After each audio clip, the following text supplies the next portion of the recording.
Hey guys, so I'm back. I'm going to do another 2018 Stanley Cup playoff preview slash prediction video for you guys. So, of course, it's going to be the round one matchup. It's going to be the Columbus Blue Jackets versus the Washington Capitals. As usual, I will start with their records. So, Washington has ended the season 49, 26, and 7, ending with 105 points. The Columbus Blue Jackets ended 45, 30, and 7 with 97 points.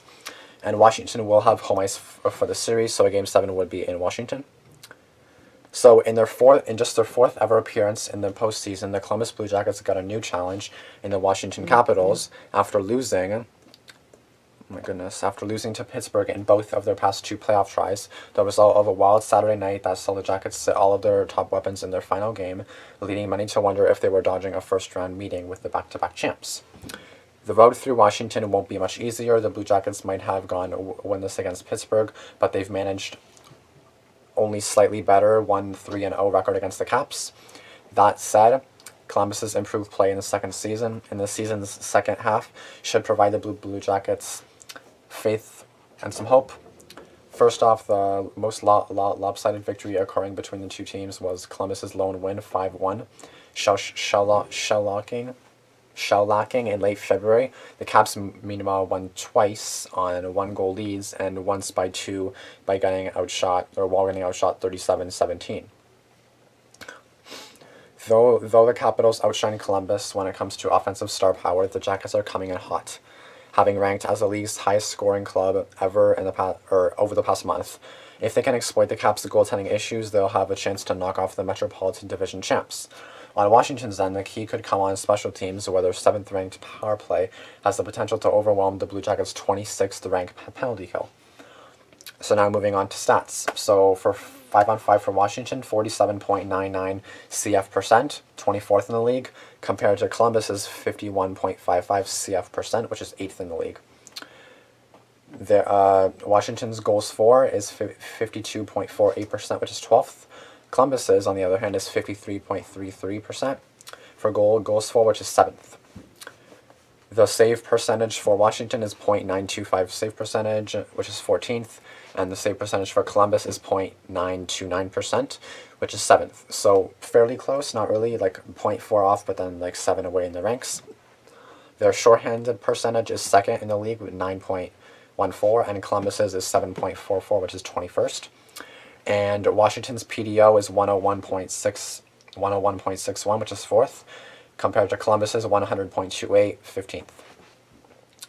Now moving on to like power play goals for. So Washington's power play is 22.5%, which is 7th in the league, compared to Columbus's really bad power play 17.2%, which is 25th. And along with that, Washington's penalty kill is pretty good too, at 80.3%, which is 15th. Compared to Columbus's 76.2%, which is compared to 76.2% penalty kill, 26th in the league. Columbus has scored 20 goals less than Washington. Washington has 256 goals for, and Columbus has 236 goals for. 9th for Washington, 17th for Columbus. Washington has allowed 238 goals, which is 16th. Okay, sorry guys, I'm back. This is like 30 minutes later. So I think I was at the part where we were talking about how many goals allowed. So Washington, 238 goals allowed, which is 16th, and Columbus, 226 goals allowed, which is 9th. Their head-to-head record this year is Washington is 3-1-0 against Columbus, and then Columbus is 1-3-0 against Washington. And then the Washington Capitals outlook: Justin Williams, Marcus Johansson, Kevin Shattenkirk, Nate Schmidt, Carl Alsner. Most teams that lose this kind of depth and talent over one off season might suffer a big step back following the following season. But the Capitals managed to deal with these losses and came away with the 2017-2018 regular season with their 3rd straight division title and 8th in 11 years. That's really good. But this team was never going to be measured by what it did in its first 82 games. The general thing about this year's edition of the Capitals is that by coming into the year with reduced expectations, they might be able to fly under the radar enough to not head into the postseason with the same kind of pressure, that they felt in the past. But with Alex Ovechkin, Nicholas Backstrom, Evgeny Kuznetsov, TJ Oshie, and a few others, the core of this team is still made up of a group of players that have experienced playoff disappointment in Washington. So you have to believe that pressure from the past still exists on some level, even if the team isn't perceived the same way from the outside. An odd wrinkle this time is a developing situation is goal.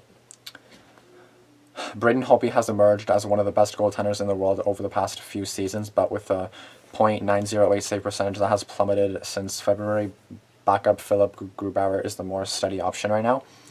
The 26-year-old German has a .923 save percentage and was notably given the start in net last Sunday against the Pittsburgh Penguins when the division title still hung in the balance. Local coverage even points out that the backups gives this Caps team the best chance at playoff success. Columbus Blue Jackets outlook. When the Capitals scaled back in the offseason, it was generally thought Columbus was the team that would be able to take advantage and possibly run at the division title. But after a great start from Sergei Bobrovsky got the Jackets to 16-8-1, the ice-cold and underachieving offense finally caught up to them. Columbus went 16-19-3 in December, January, and February, and were 5th in the Metro at the trade deadline. GM Jarmo Kekalian didn't do anything crazy, but added depth pieces Ian Cole, Thomas Vanek, and Mark Letestu. Vanek especially has found great success and chemistry with Boone Jenner and Alexander Wenberg. At the same time, the scorers who started cold began to heat up, led by Artemi Panarin, who went on a late season tear to set a new franchise single-season scoring record. Outside of one bad month, Bobrovsky has been the team MVP, but the fact the offense has woken up from its slumber is the most important development for the Jackets. Since the deadline, Columbus is the highest scoring team in the NHL and has posted a 14-3-2 record.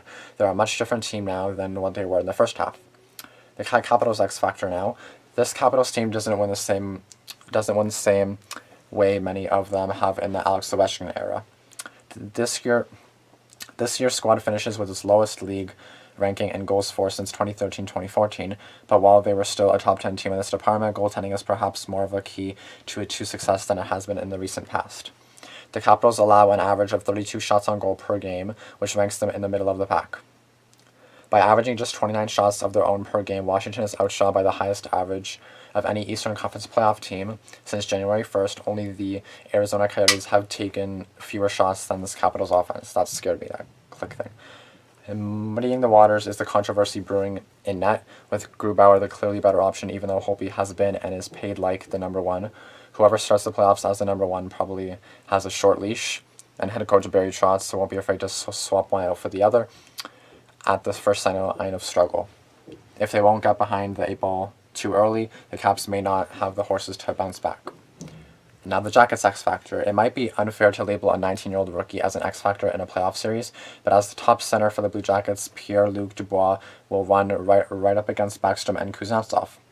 The third overall pick in the 2016 draft has slowly worked his way up with this lineup all season, starting slow with 5 points in his first 23 games, but finishing with 24 points in 29 games, beside Panarin and Cam Atkinson. Columbus has to keep the goals coming and exploit the Capitals' tense goaltending situation, and in the middle of it all will be Dubois. The team leaders now for Washington: goals, assists, points. So Alex Ovechkin, of course, 49 goals, 38 assists, 87 points. Evgeny Kuznetsov, 27 goals, 56 assists, and 83 points. And Nicholas Backstrom, 21 goals, 50 assists, and 71 points. Columbus, on the other hand, Artemi Panarin, 27 goals, 55 assists, 82 points. Seth Jones, 16 goals, 41 assists, and 57 points. And Pierre-Luc Dubois, 20 goals, 28 assists, and 48 points. And then Game 1 will be played April 12th in Washington at 7:30 p.m. And my prediction will be Washington in about 7 games. After again going through this whole preview, I started to have different thoughts. Because they seem not really even, but Washington is struggling with their goaltending, I think.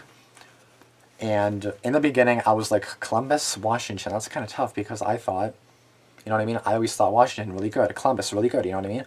But then I do feel like Washington has the edge, so I probably will say Washington in 7 games. And plus, they do have home ice, so Game 7 would be played in Washington. So I feel like they would have the slight advantage, but I'm not going to count out the Caps, or I'm not going to count out the Jackets. I'm going to say Washington 7, but I'm not going to at all count out the Blue Jackets, because it could be them winning in 6. It could be them winning in 5. They're not going to. It could be them winning in 6 or 7, not the Caps. So, but I do see the Caps at least going to the second round, because I know they always choke or something, which people call it, in the second round. I don't know if that'll happen again. We'll see, but I don't think it'll be the first round. So I think, if anything, it'll be Washington in 7. I hope you guys like this video. Like, comment, subscribe. Tell me what you guys think in the comments below. And yeah, I have a few more playoff series to go. So I'll see you guys in the next video. Bye, guys.